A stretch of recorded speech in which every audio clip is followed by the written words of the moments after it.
So it's so great to see you, Julie. I'm excited for today. We'll wait another minute just as a few more people join us, and then we'll get started. So those that are here, please type in and at least let us know that you're hearing us. Hello. Hi, Emily.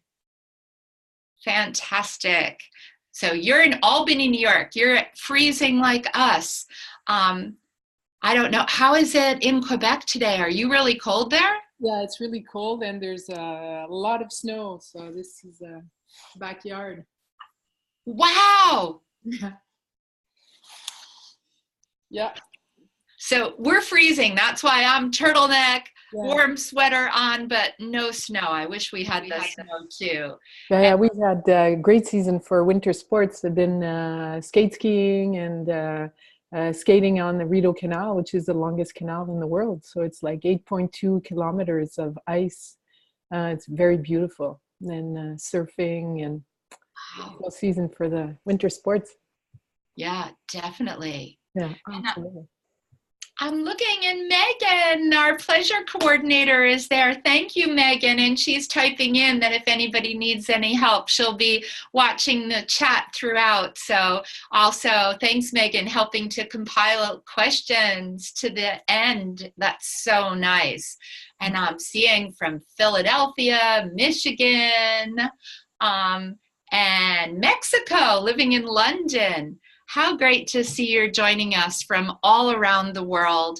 And I know that some people couldn't be here right now live with us, but I know that many people were writing to me saying, can I watch it later? So we will be sending out a replay. So if you're joining us after the fact, welcome as well. So I want to get started, and Julie, there's so much to say about you. We've been dear friends, and I've been following your work for so long, so it's truly a real honor to have you here today and share your wisdom. But to just read a little bit on your bio, you're an expert, and I would really put that in exclamation points, on non-pharmacological pain management. You train midwives, doctors, nurses, doulas, all around the world, and you have a fantastic online program where you support parents who want to birth on their own power by teaching them the tools that address both the physical and the psycho-emotional components of pain. Mm-hmm. You are the author of a fantastic book that I love called Trusting Birth with the Bonapace Method and Keys to Loving Your Birth Experience. You are the first author of the Society of Obstetricians and Gynecologists of Canada. Their initials, for those that don't know, is SOGC, Guidelines on Pharmacological Pain Management During Childbirth. And I have to say, I cite you and that article at every single workshop I do anywhere in the world. So I know a few of my doulas are on here, so they know I've been saying to them, you have to come. Julie's the one that's the lead author on this, and your work is just revolutionary to be part of an SOGC guideline. And my dream one day is ACOG and other OB organizations will adapt it. And beyond that, if that's not enough, you speak 5 languages, which blows me away because I have trouble just in one, right? I wish I had that language ability. And this helps you absorb the culture from different parts of the world, weaving the metaphysical and science together to help all trust in the power of birth. So welcome, Julie. Well, kudos to you, Deb, because of all the great work that you've been doing and that you're still doing to bring power back to parents for birth so they can live a pleasurable experience. So I think it's really good that we work together. I've always loved what you do, and it's a great privilege that we can serve the communities that we're serving. So I'm happy to be here. Thank you. And today's talk is so important, I think, to you and I, but I think to everyone, because as birth means to do its best, I feel like the medicalization of birth has just increased our fear and our fear of pain. And that's kind of this vicious cycle. This is all we hear. And so that's the title of our talk today, because you're such an expert on it. So I want to turn it over to you. I know everyone that's listening, we're wondering, why is this fear of pain so prevalent? And what are some of your tips? Mm-hmm. So to explain maybe how I got into all of this would kind of give an idea of what I've developed and what I believe. The first thing is that as human beings, I believe that we have a tremendous amount of power, and we need to learn how to hone into this power, how to own it. And I've developed this by extreme sports. So I practice all kind of really scary sports. I've been doing it like for 35 years, 40 years now. And it's part of my, I don't think I'm an adrenaline junkie, but I'm someone who likes to, I put myself in conditions where I really need to practice and develop and focus. All of the tools that I have to be able to manage the extreme sensations that I'm living. A couple of weeks ago, I was in Brazil kite surfing, and I was scared something unbelievably. I mean, really scared. I'm not just scared of, oh, I might get bruised here. I'm scared of like dying. So I'm used to working with these sensations, and that's where I really pulled together all of the strategies that we have as human beings.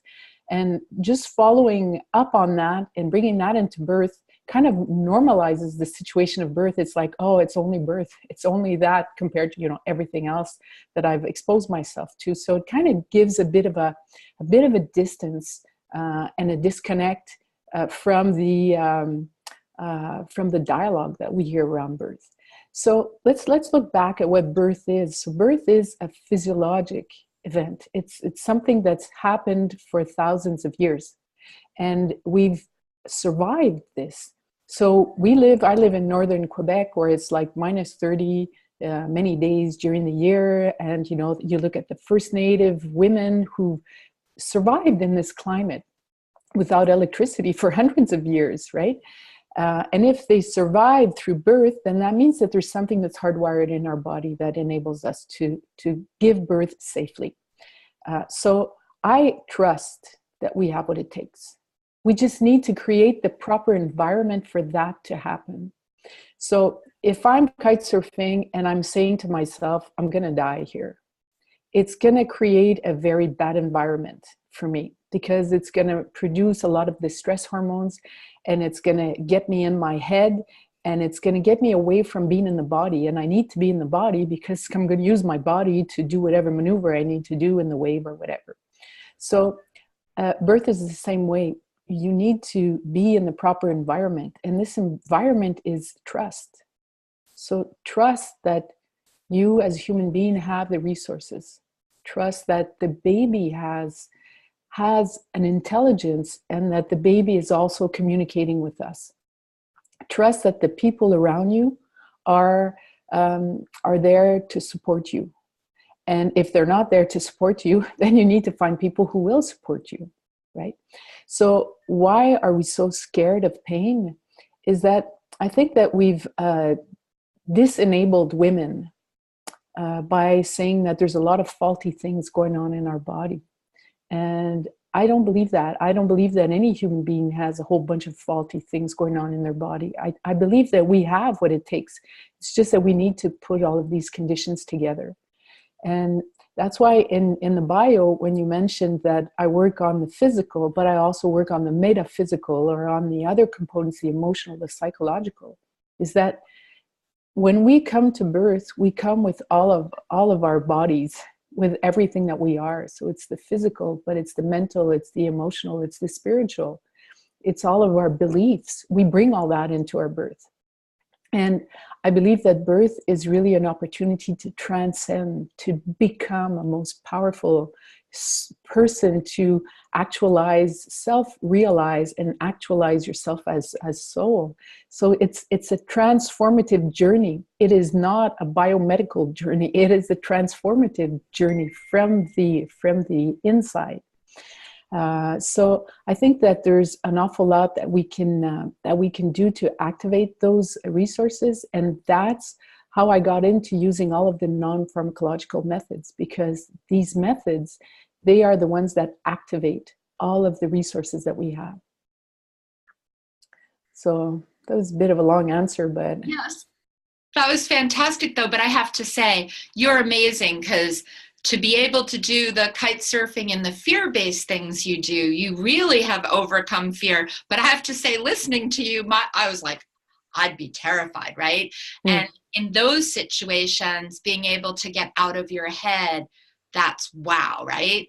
And yet I agree with you 100%. That's what we have to do in birth, right? Is get out of our head and into our body and build that trust. But for someone who might be listening too, like me, saying, oh my goodness, like that's huge.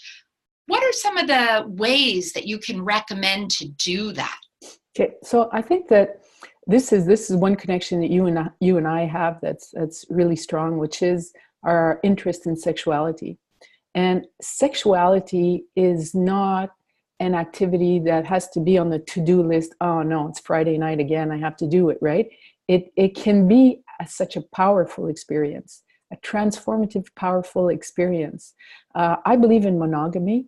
I think that when we're with the same partner, we can deepen the links that we have.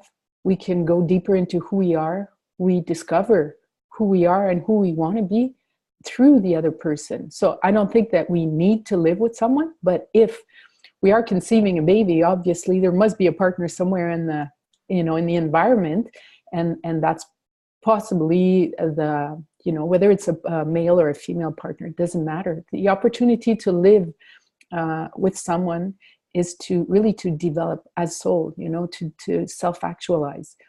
And I think that through lovemaking, we can learn how to transcend. And you've often said that the energy that gets the baby in is the energy that gets the baby out. And that's a very strong connection. And I think that through sexuality, while we use sexuality to practice all of what we teach, we use sexuality as a way to get out of our head and in our body, and to start enjoying and understanding who we are. And it's a real paradigm also in sexuality. When you look at people who they start having sex at 14, 15, 13, whatever, and we as women, we often rely on someone else. And I was listening to a podcast this morning, and the guy was saying, I really want my woman to have an orgasm, and it's difficult, and I don't really know exactly what to do. And I think that it's something we need to learn how to do. I mean, we need to self-pleasure and learn what turns us on and what works for us, and then we can teach our partner. But there's part of that exploration that belongs to us. So all of the new trends that we're seeing now that have existed in the geisha world for thousands of years, the jade egg practice and the yoni massage and the yoni steam and all of those practices really are there to teach us to understand our bodies and to understand the different zones in our vagina and understand how we can strengthen our vagina. And one of the exercises that I teach in my program is I believe that the vagina needs to have three qualities, three abilities. One is to be able to be strong. So we're seeing women lifting weights with their vaginas, right? And we have the potential. We all can do that, right? So we have a strong vagina. So that's important because we're going to need some power to keep our organs inside, right? So if you don't want to prolapse or you don't want incontinence, you need to have power. And in the vagina, the yoni, we have two very powerful chakras, right? And centers of energy. So I believe that we can hone into that by strengthening our vagina. And we do that through the jade egg practice or, whatever practice that will strengthen those structures. The other ability I think we need to have is to surrender, to let go. It's like when you practice yoga. I'm a yoga teacher. And in yoga, what we always work on is balance between strength and flexibility. So someone who's only bodybuilding and who can't scratch his back because he's got too many muscles, then there's a dysfunction in too much strength. But someone who is too elastic and who doesn't have enough strength, then there's an imbalance in that also. So we have to have tone and at the same time the ability to relax. So I think that we as women, to be able to surrender to G-spot orgasms and to cervical orgasms, we need to be able to let go, to surrender. And that's really hard because we have all these to-do lists in our head, right? Oh, after that, I have to do this, I have to go there, I have this. And it's very difficult for us. We get into the techniques of things and we're not into the feeling. And I believe that by practicing this during pregnancy and during life in general, and surrendering, we are able to surrender also when it's time to give birth, because giving birth is a combination of power and of surrender, of doing and not doing, of creating an effort and an effortless situation. So it's a balance between both of these, right? And I think that through sexuality, we can practice so having a strong and be able to release our vagina. And there's another quality that I'm kind of putting all these ideas together. I've been thinking about this, and I teach this in my program, is also the ability to push. So I've been doing this for like decades now. All women have the power to ejaculate. And to be able to ejaculate, what you need to do is to contract and to push. And to contract and to push is kind of like a pump. And, I believe that we can all do this. We just need a very strong, not very strong. We just need to be able to control, to have control over those muscles.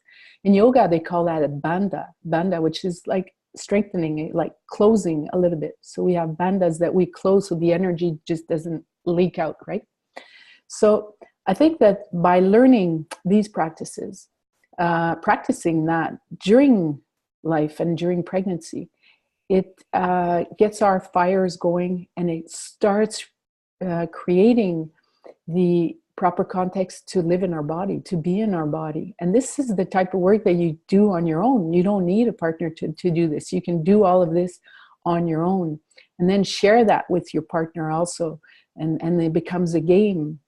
So a nice activity that I like to teach also is to is just to encourage massaging. So, when you're like, oh no, tonight I have to, we haven't done it in 2 weeks. You have that dialogue going on as a woman, right? We often feel obliged and want to do it. But I think that just starting with massage.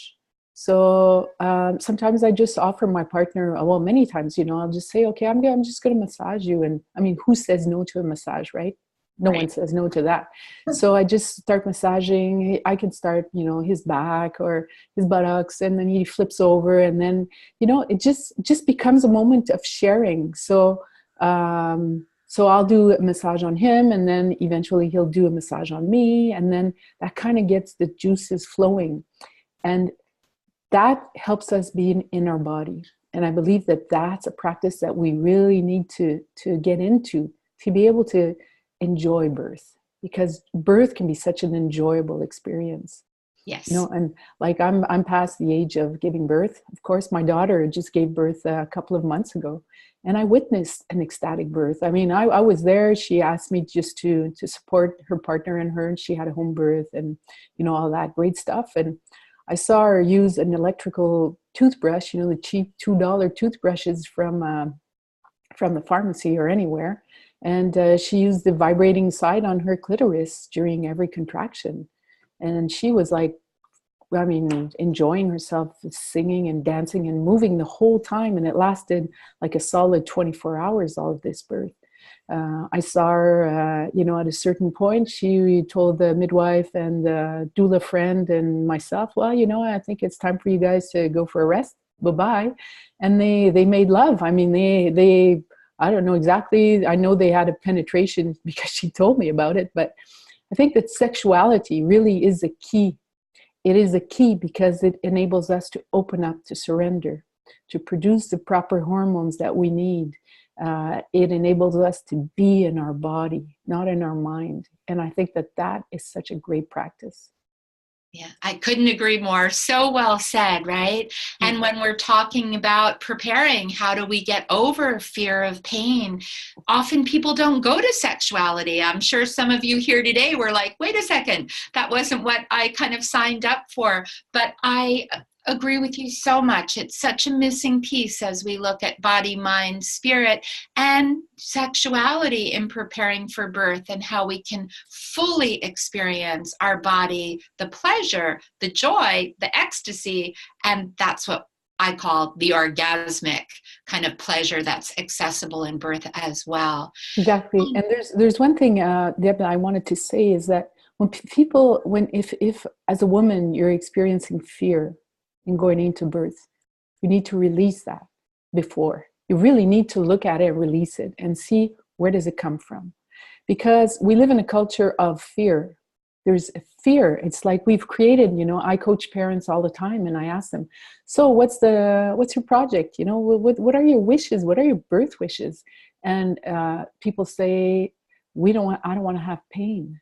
I'm like, okay, then, well, I just don't want to have pain. It's like, okay, how about a healthy baby? How about, experiencing pleasure? How about having a safe birth? How about, it must be something else, are you just scared of pain? That's it? Yeah, pain. Easy. I mean, easy, because pain, there's so much that you can do to release pain. The first thing that needs to be done is to identify where the idea of a painful birth comes from. So sometimes it's transgenerational, right? So it comes from everything you've heard from your mom, your grandmom, or, whatever stories around you, your friends, and, it was so painful. And we need to identify where that fear comes from. But of course, we live in a culture where the prevalence of pain is, that's the first thing up there. And the paradigm of pain in the medical profession is you eliminate pain.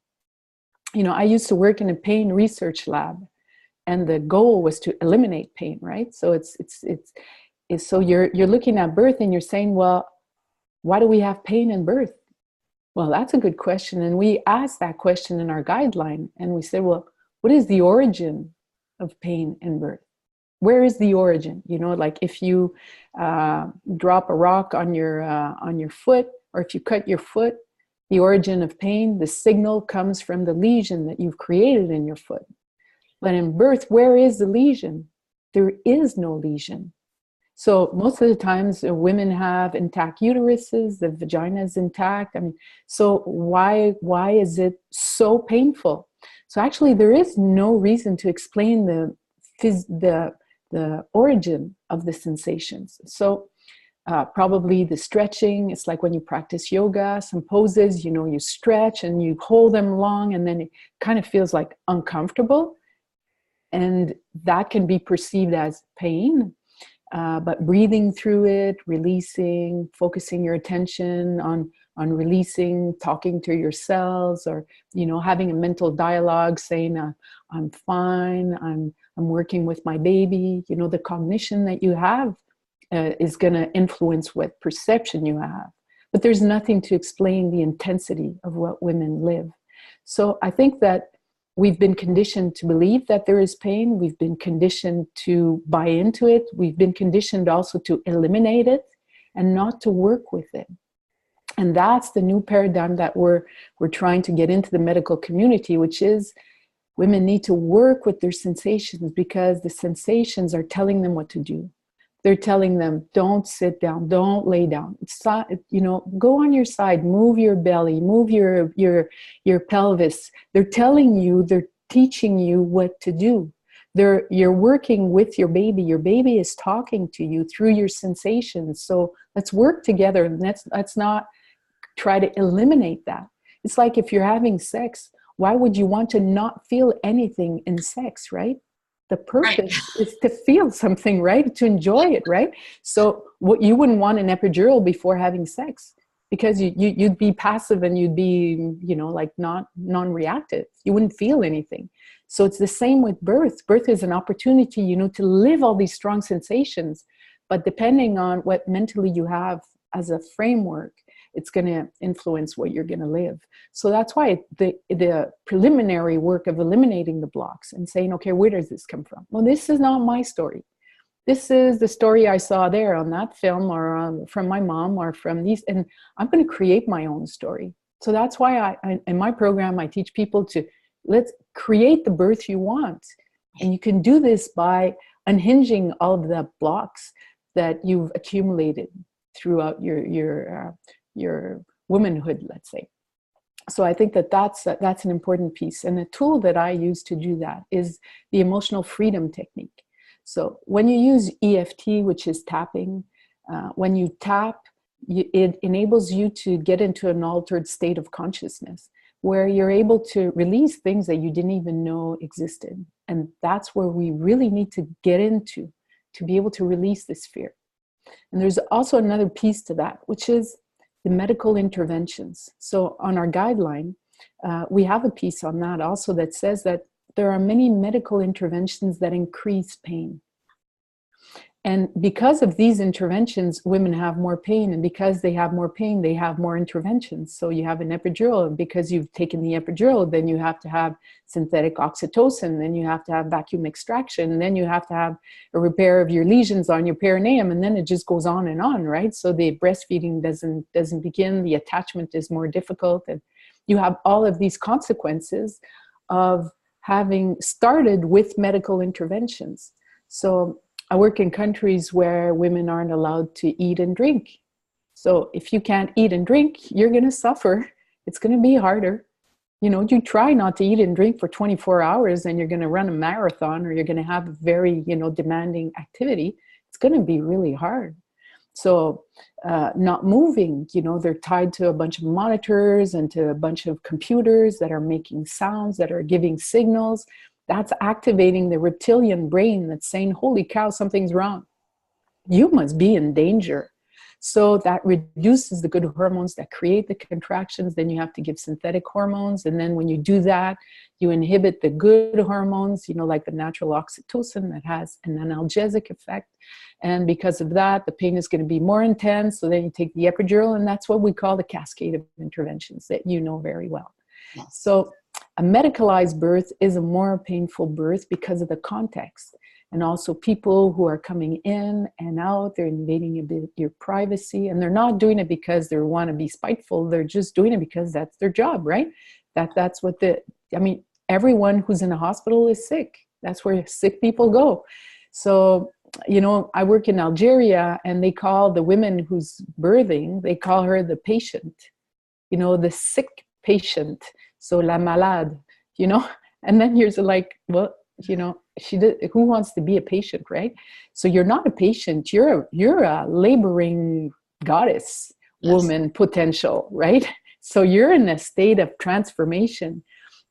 So the medical environment creates, in France, they don't allow women to wear their clothes. So women are wearing the blue gown and the yellow gown, and they have sterile stuff, and everyone who goes in, they have the mask and stuff. And it's like, geez, you really? Do you think that 100 years ago, 200 years ago, 1,000 years ago, people would do that, right? So I think that a good practice is also to ask the question, I don't know how to pronounce this word in English, the Cro-Magnon, our ancestors of 50,000. Yes. How do you say that word? So yeah. Anyway, so the primitive form of human beings, the Cro-Magnons, I think. You ask yourself, what would they do? How were they giving birth 50,000 years ago, 40,000 years ago? And how were they surviving? Because we survived thanks to them. And we've only been giving birth in hospitals for like 150 years, 200 years. So I guess there must have been a whole bunch of stuff that we were doing right. And so ask yourself that question, how did they feed their children? Did they put everything into purees? Probably not. They probably had this baby sucking on this bone, right? And trying to, rip little pieces off of it. And, would they let their babies, 10, 15 feet away from them on the ground by themselves? I don't think so, because that would be really dangerous, right? So they probably always kept the babies on them. And so would they let them cry for hours, thinking, that they're going to spoil their baby because they're crying, they're going to become precious because you answer their needs? I mean, that doesn't make any sense, right? So I think that we really need to bring that power back to ourselves and ask ourselves those questions. What makes sense to me? And so I think that that's my short, long answer to why do we fear pain in childbirth? Yes, and thank you. Fantastic ways to explore and get us thinking in new ways, and fantastic tips too that I hope everybody that's listening, if they're pregnant, or I know that we have some doulas and birth keepers with us, that we need to explore in ourselves, right? Because it begins with us, and then we can also bring that to our clients. Well, I know we're coming up on about a half an hour, and for the people that are listening, do you have any comments or questions? I'd love to open it up to see if there's anything that Julie's given as tips or things that you'd like to say. So feel free to type into the chat, or if you're in a quiet environment, I know some people could be at a work office or whatever, you might not want to join in there, but if you're in an environment and you want to unmic for a second to ask a question, please do. You guys are all quiet out there. I have a question. Sure. Thank you so much. This is really good and helpful. I guess I'm wondering what you would say to someone who doesn't have a fear of pain, isn't afraid of the pain of childbirth, but just thinking about the reality of, women still die in childbirth. Sometimes it's still, it can still be a dangerous, I guess, thing. So what would you say to that? I think it's really important that we address that. The biggest fear of giving birth is of dying, right? I mean, that's the worst thing that can happen, is dying. And we do the same thing with babies. We kind of extract that component. 100% of people who are born are going to die. I mean, we're all going to die in physical form. So I think it's to get comfortable with that, to get comfortable with it and saying, I need to do my 50%, which is I need to do everything I can to make birth safe. So I need to prepare physically, mentally, emotionally. I need to do what's good for my baby. And then I need to surrender and trust. Surrender and trust, because everyone's got an experience to learn through this. So parents have something to learn, and the baby has something to learn when they incarnate, when they come into the physical form. Everyone is teaching everyone something. So by being able to say, I know it's something that could happen, so I will do my best for things to unfold well. I will do my 50%, and then I'll surrender, because no matter where you're at, it can happen. It can happen. So it's just getting comfortable with the idea that I'm going to do my best. When I'm rock climbing and I'm scared shitless, I know I can die. I know it's there. It's in my mind somewhere saying, just do what needs to be done. Do it safely, do it well, have the right people around you, prepare, manage the challenge that you're able to deal with, but then surrender, because you can't control. There are things that we can't control. Great. Thank you. That's helpful. Thank you. Okay, good. Thank you, Rebecca. And thank you, Julie, for that answer. Is there anyone else that would like to either unmute or type in?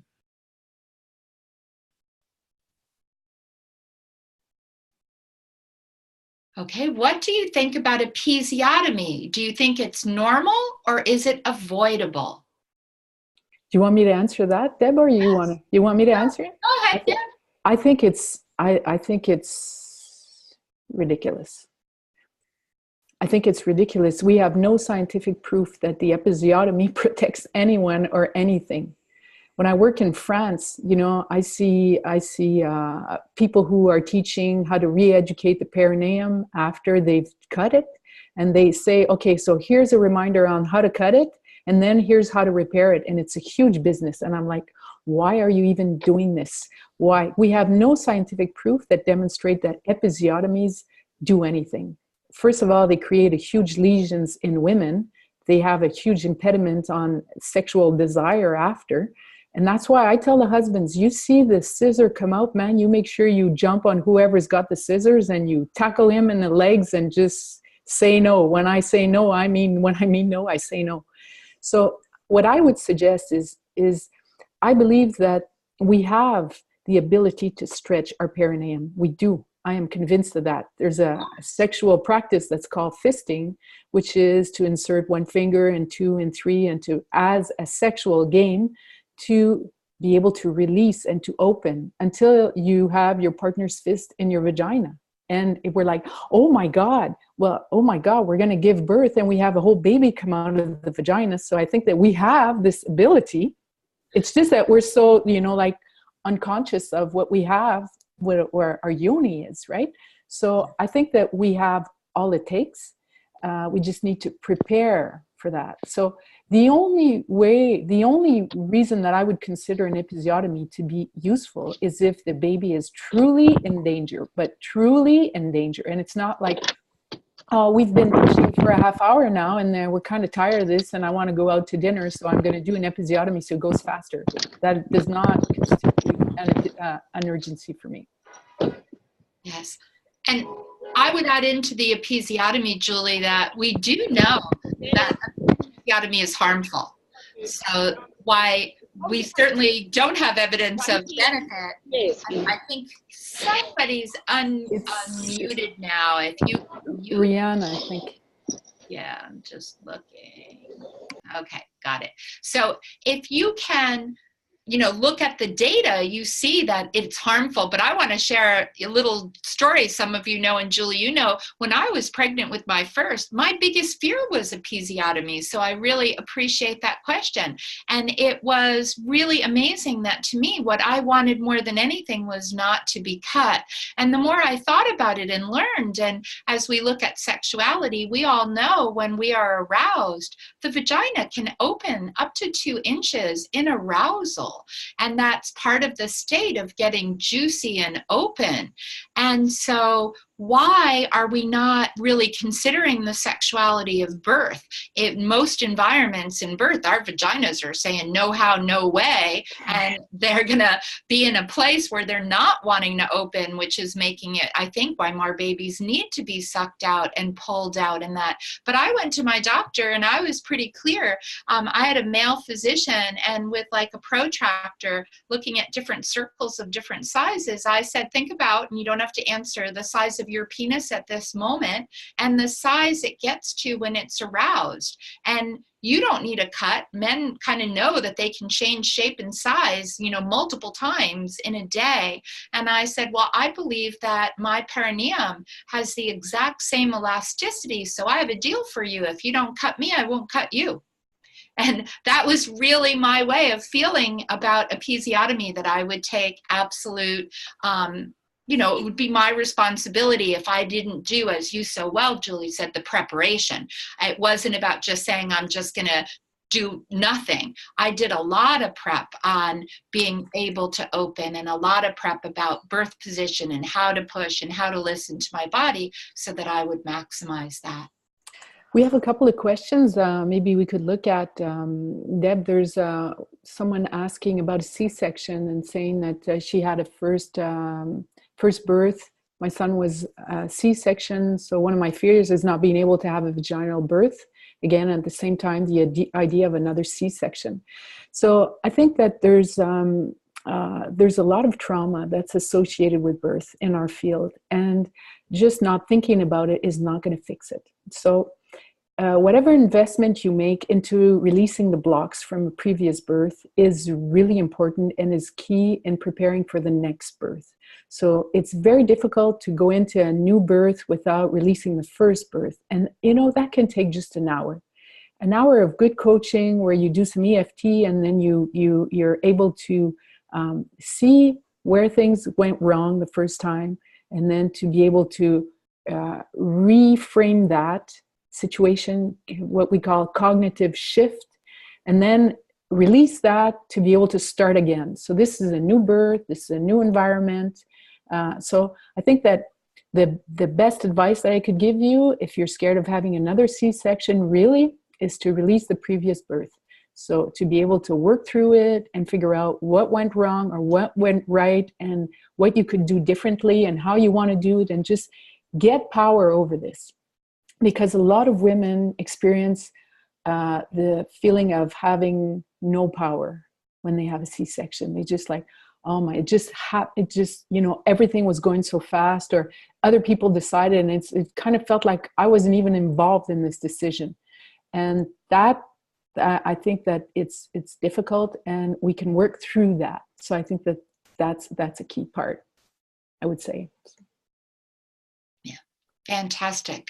I really appreciate that. And also Megan maybe can post into an organization that I just am passionate about, and Megan, our pleasure coordinator, is also involved with, and one of the local representatives is ICANN, International Cesarean Awareness Network.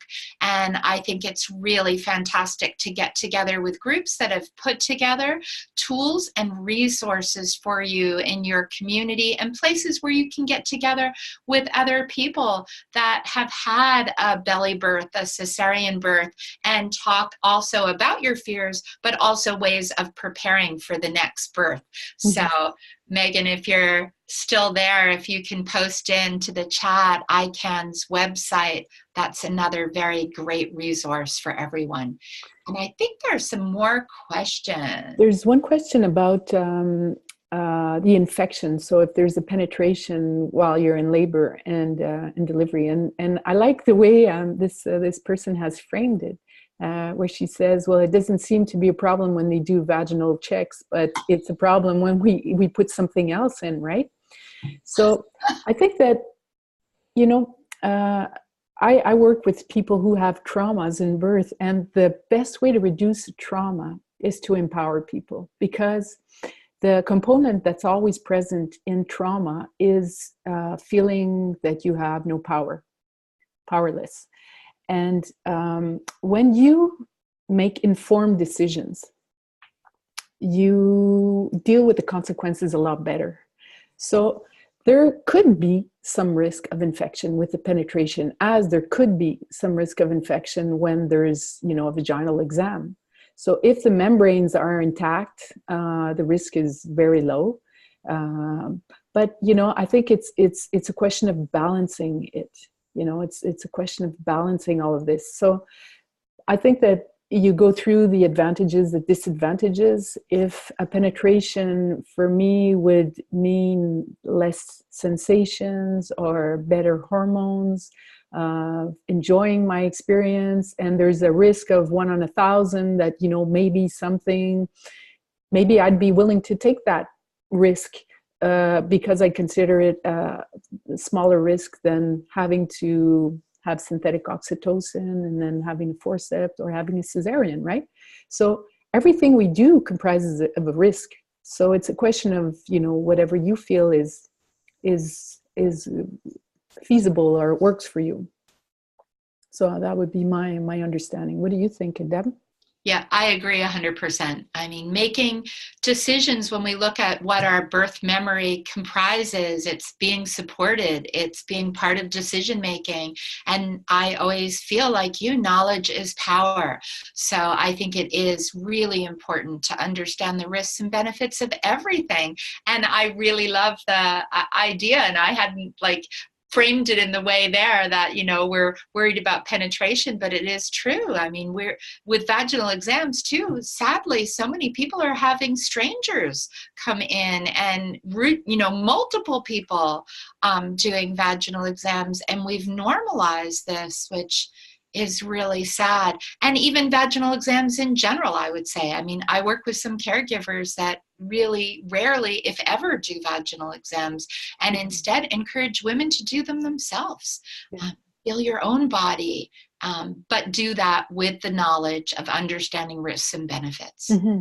You know, my daughter, when she was, she allows me to speak of her birth, so that's why I share it openly. But she didn't want any vaginal exams during her whole birth. So the midwife at a certain point was, you know, like, I'd kind of like to have a better understanding of where we're at. And she did. She put her fingers in her vagina and said, well, the baby is this far from you know, the entry of my vagina, and I'm good, you know. So she was able to, you know, to give that information. It also empowered her tremendously to be able to, you know, to gauge that and to feel that. There's a question on how to encourage sexual exploration in a hospital setting. So my first recommendation would be stay home. So scientific evidence shows that the earlier you go to the maternity, the earlier you go to the hospital, the more likely you are of having medical intervention. So stay home. Stay home. Now in many countries, as in Canada, they've changed the what we call active labor, and they've changed that to past 4 centimeters, which is awesome, because a lot of cesareans were done because they said there was failure to progress, but women weren't even truly in labor, right? So there's a huge part where they weren't truly in what we call active labor. So I would think that, if you want to explore sexuality, stay home. Stay home for a bit, for as long as you feel comfortable, and you can stay in contact with your provider and say, okay, this is where we're at, this is what's happening. But the longer you stay home, the less likely you are of receiving medical interventions, and the more feasible it is for you to explore sexually. And then you have some great tips, about bringing a dildo. I think that a dildo only as a statement. Yes. You have that on your desk, and when people come in your room and they're like, oh boy, what's going on here, right? It's like, well, better get comfortable with this, because this is taking place, or I'm using this, and this is my toothbrush, and I'm stimulating myself, or, so I think that there are hospitals where I train here in Canada where now they only have one nurse that goes in, and they have an agreement on how it works. So the nurse will wait, she'll knock, and she'll wait until the partner comes and answers, because they had lots of experiences where women were masturbating or they were having oral sex with their partner, and they come in, and I can tell you they feel really uncomfortable. I mean, truly uncomfortable. So Yes. having an agreement with your care provider also, and saying, well, I'm gonna there's also, I like saying, the blocks that you have, the stoppers that you could put under the door, you could have that triangle there, just jammed there. When I tell providers, that's what I recommend, they're like, well, we don't really like that, because if there's an emergency and she's blocked the door and we can't open it, it kind of makes us uncomfortable. But, we're adults, right? So the woman's not going to be by herself. She's going to be with a partner, and he can remove the block if there's anything that's happening, right? So I think starting to create that environment is also a way of saying, we're entitled to this. I mean, this is natural. There's absolutely zero that can go wrong with this. You have oral sex, while doing a blowjob to your partner, it's going to open your throat. And when you open your throat, you're opening your perineum and you're releasing. So if you're having trouble, letting go of your buttocks and of your perineum, oral sex is really going to open, and you can have orgasms from the throat, right? So I think that we by practicing this, by getting people to understand this, we're going to make this more normal. But the hospital is not a place for sex, right? So it's not one of the best environments, but that would be what I would say. And I totally agree. I really think we have to be able to create home birth in the hospital in the broadest sense. And what you said, Julie, is so true. We have to be able to bring sexuality in. And I love that you have a facility where the nurses now are knocking. Mm-hmm. I've been advocating for that for so long, that our caregivers honor that birth is intimate and sacred. And whether we're making love or masturbating or kissing or whatever we're doing, I think we're still entitled to have that kind of privacy that someone honors, that they knock before they enter. But I think we as consumers, and those of us that are birth workers, we all need to advocate for this. Even I tell my clients all the time, even make a sign on the door, knock before entering, intimacy happening, or there are lots of ways we can write that up. Yeah. So important. And I think we have time for maybe one more question. Mm-hmm. Well, I hear someone's having trouble with the audio, so I hope that's not true with everyone. And they're asking if we will be sending a replay. Yes, to everybody that's signed up. If you're here, you were signed up. So you will be getting a replay of this. And the one I'm seeing, the last one here, one of my fears is that my baby won't be in the right position. Example, transverse for a natural birth. Is there a way to prepare, help the baby to move into the right position? And you're perfect at this one, Julie. Yeah, for every one of my clients and everyone, I always suggest body work. Body work is fundamental because we're giving birth with our body. I mean, it's the baby is going to make his way or her way through the body. So the body, and Gail Tully's done some fantastic work. So I recommend to everyone to have some body work done to make sure that the soft tissues, the soft structures of the body are released and are aligned. And when there's balance and there's release and there's alignment, then it's a lot easier for the baby to find the right position, because the baby is going to adapt to whatever vessel you have. So if your vessel is contracted on one side, the baby is going to adapt and is going to find a position that it's capable of being in that position because of whatever space is available. So creating space, creating alignment and balance is fundamental. So I recommend, so as body practices, yoga of alignment. So not any types of yoga. So yoga that will work on aligning the body. So Iyengar yoga is a very, very good practice that's, that really works on balancing the body. So if you have that in your environment, that's awesome. I would definitely recommend that. Or any other types of yogas also will help to create some space and create some alignment. What I like to do is also recommend that people see osteopaths or a chiropractor or a physiotherapist, fascia therapist or sacral, cranial sacral.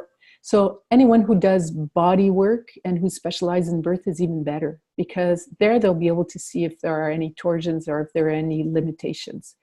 And then there's the basic practices that Gail Tully has on her website, the Spinning Babies, where there are 3 or 4 movements, the 3 sisters that you can practice.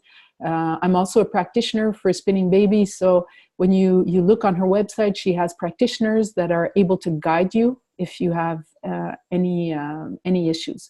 But I would say if on a previous birth you were experiencing difficulties with the positioning of the baby, for example, you had a posterior birth or you had a transverse baby or you had a cesarean, I would definitely look into checking out, making sure that the body is well balanced, because the positioning of the baby will also impact the sensations that you have. So if your baby is in a position, a posterior position, we know that the labor will be longer and that it will be felt in the back more because of the positioning. So it increases the stimulation of the sensations, right? So the nerve stimulations are more active when this happens. So positioning the baby is also a key element to reducing the sensations or the pain of birth.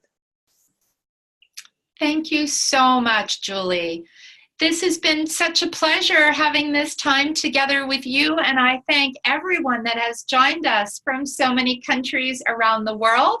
And you can see Megan put in the spinningbabies.com, Gail Tully, as you mentioned. Can you tell people what's your website so they can find you? Sure. My website is Bonapace, Bonapace. I'll type it in the chat, bonapace.com.